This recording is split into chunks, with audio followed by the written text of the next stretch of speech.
वित्त मंत्री निर्मला सीतारमण ने कल वर्ष 2026 के लिए बजट पेश किया था, जिसमें हर वर्ग का ध्यान रखा गया।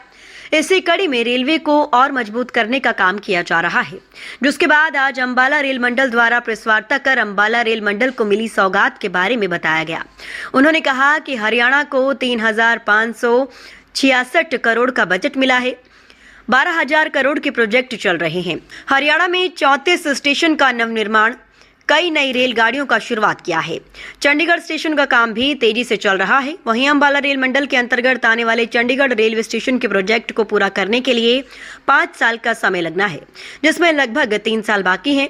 वो काम भी पूरी तेजी से चल रहा है और जल्द ही पूरा हो जाएगा। उन्होंने बताया कि इस बार के बजट में हरियाणा के साथ पंजाब को भी बजट मिला है और पंजाब में कई नई रेलगाड़ियों और नए स्टेशन का काम किया जाएगा। उन्होंने बताया कि हरियाणा में हाइड्रोजन ट्रेन की टेस्टिंग भी जल्द शुरू होगी। 2026 के जो बजट है उसमें मेनली इंफ्रास्ट्रक्चर को बहुत ही इम्पोर्टेंस दी गई है। आपने देखा होगा कि उसमें रेलवेज को जो कैपेक्स का है उसमें पिछले साल के कंपैरिजन में काफी अधिक अमाउंट दिया गया है, जिसमें इंक्लूडेड बजटरी स्पोर्ट्स भी हैं, पोर्ट है और साथ में high speed railways as well as dedicated freight corridor की डेवलपमेंट की भी बात करी गई है। अगर हम हरियाणा और पंजाब स्टेट्स की बात करते हैं तो मैं ये बताना चाहता हूँ कि पंजाब को इस बजट में 5673 करोड़ रुपए मिले हैं और पंजाब में अभी 30 नए स्टेशनों का नवनिर्माण चल रहा है। और हरियाणा स्टेट में मैं अगर बताऊं तो बात करता हूं तो 3566 करोड़ जो हैं वो इस बजट में मिले हैं और हरियाणा स्टेट में 12,000 करोड़ के railway projects already different stages of development में हैं। और हरियाणा और पंजाब के क्षेत्र को कवर करती हुई अमृत भारत और वंदे भारत एक्सप्रेस ट्रेनों के बारे में हम सबको जानकारी ऑलरेडी है। इसी तरह से हरियाणा में 100% रेलवे इलेक्ट्रिफिकेशन हो चुकी है। जो रेलवे का नेटवर्क है जो वो पूरी तरह से इलेक्ट्रिफाइड है और 34 स्टेशन जो हैं वो नवनिर्माण के लिए आगे डिफरेंट स्टेजेस ऑफ डेवलपमेंट में है। अगर हम हिमाचल की बात करते हैं तो 2911 करोड़ रुपए इस बार बजट में हिमाचल को मिले हैं with respect to railway projects को लेकर और हिमाचल में 17,700 करोड़ के प्रोजेक्ट्स भी नए जो चल रहे हैं।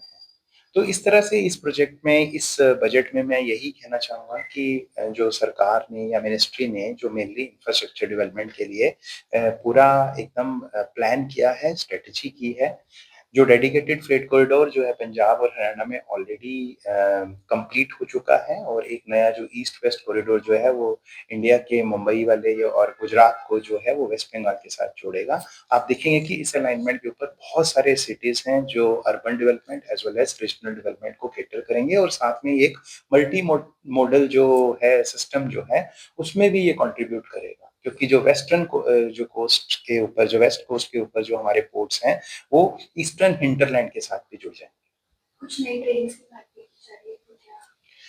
देखिए, अगर आप पिछले कुछ सालों से देखें तो जो नई ट्रेन हैं वो डिमांड के अकॉर्डिंगली जो रेलवेज जो है वो अपने आप डिसीजन लेती है और उसी हिसाब से, क्योंकि उसमें operational feasibility as well as technical feasibility भी देखते हैं, तो डिमांड्स के हिसाब से नई ट्रेनें जो हैं वो धीरे धीरे ऑलरेडी इंट्रोड्यूस हो रही है।